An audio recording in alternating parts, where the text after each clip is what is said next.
If many people thought that the conflict between the US and Iran was over because of the announced peace deal between the two mortal enemies, it turns out that was just a misconception because war erupted again after a brief period of calm, and the United States bombed important locations inside Iran, including military targets and oil facilities.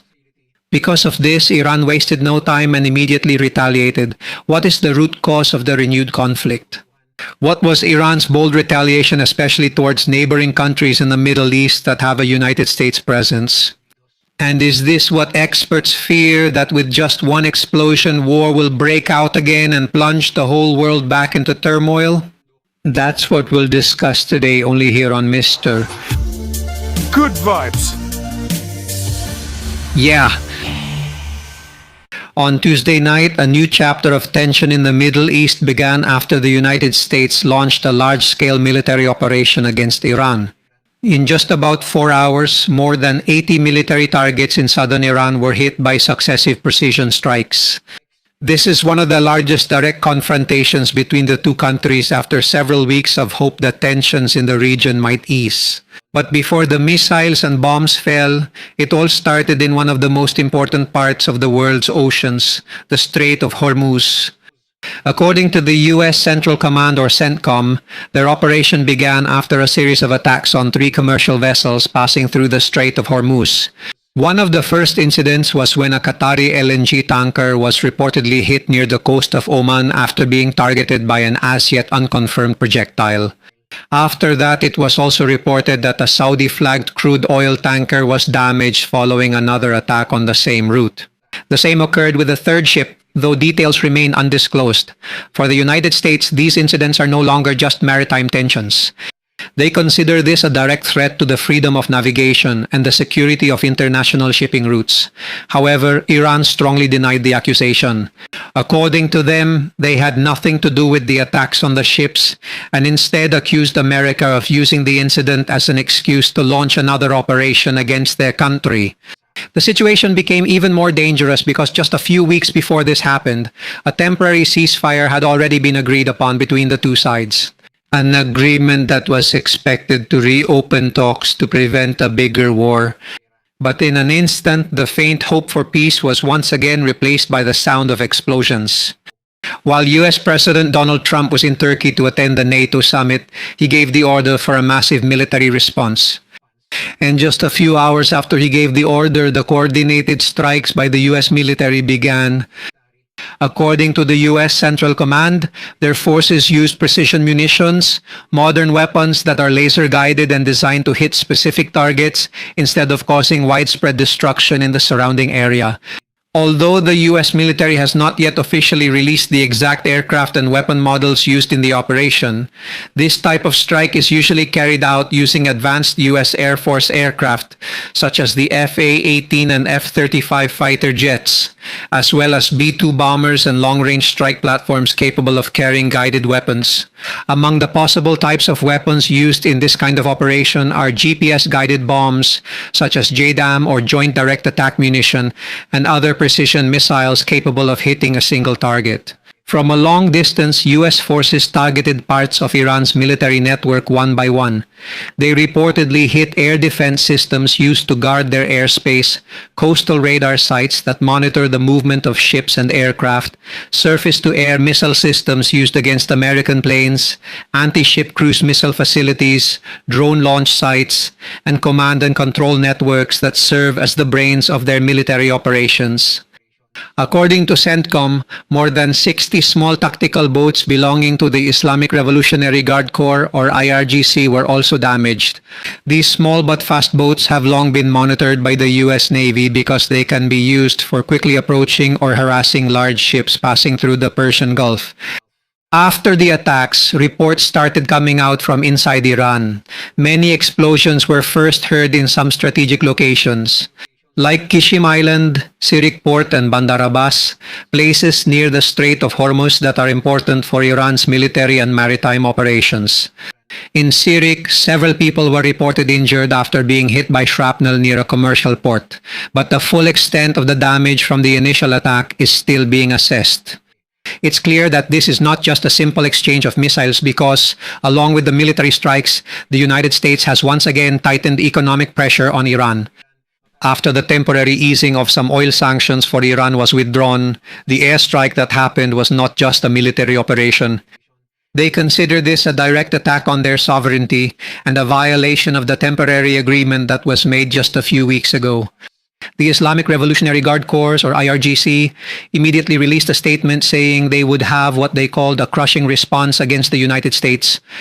And soon after, air raid sirens began to sound in different parts of the Middle East, because Iran immediately launched a combined missile and drone operation against several locations where American forces are stationed in Bahrain and Kuwait. Among the mentioned targets were the Ali Al Salem Air Base in Kuwait, an important facility used by the U.S. military in the region, and infrastructures connected to the U.S. Navy Fifth Fleet in Bahrain. The Fifth Fleet is one of the most important forces of the U.S. Navy because it oversees America's operations in the Persian Gulf, Red Sea, Arabian Sea, and other strategic waterways around the Middle East. In Kuwait, their military said that their air defense systems responded to incoming missile and drone threats while trying to prevent possible damage on the ground. Meanwhile, in Bahrain, there was also heightened vigilance while the situation continued to be monitored.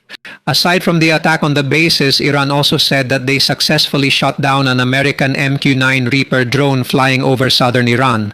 The MQ-9 Reaper is not an ordinary drone.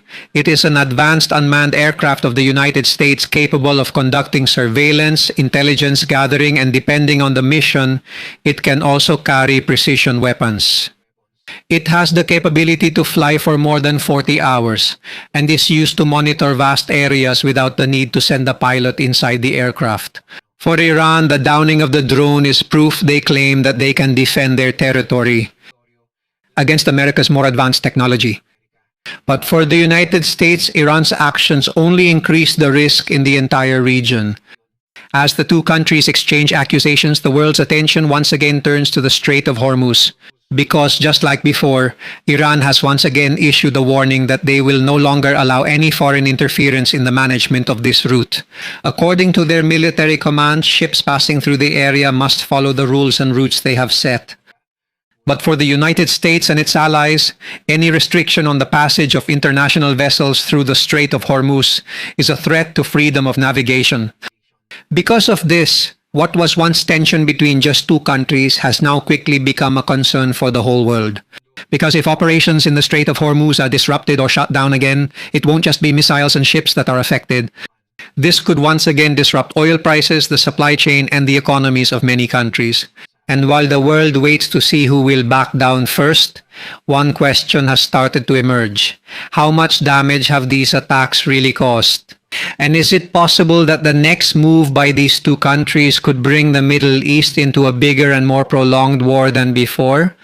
In Iran, some of the most important locations along their southern coastline became the center of the damage, including the previously mentioned Qishim Island, Sirik, and Bandar Abbas, places that are not just ordinary cities but part of Iran's larger strategic network. Near the Strait of Hormuz, Bandar Abbas is one of Iran's most important port cities.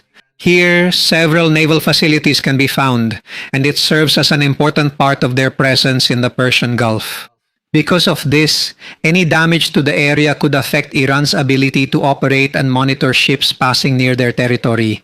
In Sirik, it was reported that several people were injured after being hit by shrapnel from the explosions. Although a complete damage assessment has not yet been released, experts say that the real impact of this kind of operation is not only measured by the number of destroyed buildings. What's more important here is how much a country's ability to see, communicate, and give orders during a possible conflict is affected. Because when the radar, communication networks, and command centers are destroyed, the entire defense system can slow down even if there are still weapons left. But while Iran is assessing the damage to their land, the rest of the world is feeling different kinds of effects. Because along with the military escalation, fears about its possible impact on oil prices have risen again. The Strait of Hormuz is undoubtedly one of the most important energy transit routes on the entire planet. Every day, millions of barrels of oil pass through here on their way to different parts of the world. So when a major conflict occurs in this area, the travel of tankers can be delayed. the insurance cost of ships increased, and the price of oil in the international market went up as well. So while the two countries are talking about missiles and drones, millions of ordinary people around the world, including the citizens of the Philippines, may feel the effects through more expensive gasoline, electricity, and goods in the coming days if this war continues to escalate. Meanwhile, the situation is heating up even more after the United States simultaneously reinstated stricter sanctions against Iranian oil. For Washington, this is part of showing that military action is not the only way to put pressure on Iran. But for Iran, this is further proof, according to Iran, that America is not honoring their agreement. As the war of words between the two countries intensifies, the international community is growing concerned. Because if the exchange of bombings continues, it might lead to a prolonged and bigger war. Because if even one side makes a wrong decision, a conflict that started with a few ships in the Strait of Hormuz could grow again into a crisis that will pull more countries in the Middle East. Especially since President Donald Trump even declared that the peace deal they agreed upon with Iran is over. However, he said that negotiators can still continue the talks if they want to. But for many experts, what happened showed a major weakness in the agreement. The two countries have different interpretations of what is allowed and what is not, while the ceasefire is in effect. For America, attacking ships near the Strait of Hormuz is a violation of the agreement and requires a strong response. But for Iran, the presence and actions of America in the area are seen as a way to reduce their influence in the very waters they have long considered part of their strategic power. And this is where the real reason the Strait of Hormuz is so sensitive comes in. For other countries, it is a trade route. But for Iran, it is their strongest card. That's why now that tensions are rising again, oil prices in the global market are quickly moving once more. And this is where the real reason the Strait of Hormuz is so sensitive comes in. For other countries, it is a trade route. But for Iran, it is their strongest card. Because if a major conflict happens in this area, a large portion of global oil flows could be affected. Before the crisis, it was estimated that almost 20% of the global oil trade passed through this route. So when tensions flared up again, oil prices in the global market quickly moved. But the sea was not the only battleground. Because at the same time, the United States reimposed heavier sanctions on the sale of Iranian oil. And this was a huge blow for Iran because oil is one of the most important sources of revenue for their government. According to the U.S. Energy Information Administration, a large portion of Iran's income comes from their oil sector. This provides the billions of dollars that Iran uses to run their economy. The same goes for the production of weapons and supplying equipment to their proxies in the Middle East. And this is where the situation became even more dangerous because while America is using economic pressure, Iran still holds its influence over the Strait of Hormuz. Two different weapons. One is a strong and modern military, the other is control over the oil route. And while neither side wants to back down, the possibility grows even greater. That the crisis is no longer just about a military confrontation, but a battle over who holds power in one of the most important parts of the world. In the end, the exchange of attacks between the US and Iran shows how quickly the situation can change in one of the most dangerous parts of the world. What started as tension involving a few ships in the Strait of Hormuz has led to military strikes, missile alerts, the collapse of diplomatic talks, and new fears that the entire region could once again be drawn into a larger crisis. Because the Strait of Hormuz is not just a simple shipping lane, it is one of the world's most important economic lifelines. In fact, before the tension, it was estimated that almost 20% of the global oil trade passed through here. So when ships are afraid to travel, when the danger at sea increases, or when there's a threat that the route might be closed, it is quickly felt in the global market. And its effect is not only seen in economic numbers. Ordinary people can feel this through higher gasoline prices, more expensive transportation, and increased prices of some basic goods. But more than oil, trust is now a bigger issue. The agreement expected to ease tensions between America and Iran is once again in jeopardy. Both sides believe they are only defending their own interests. For America, it needs to protect freedom of navigation and the security of its allies. For Iran, it needs to show that it will not simply bow to the demands of a foreign power, but amid the show of force by the two countries, a great danger remains. Because in modern times, the biggest wars do not always start because a country wants to start them. Sometimes it starts with a misunderstanding, misinformation, an unexpected missile strike, or a decision made while both sides refuse to appear weak.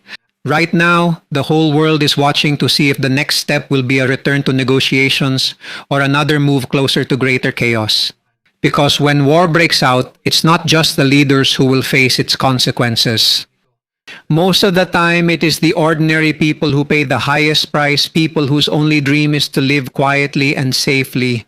And this includes all our fellow Filipinos.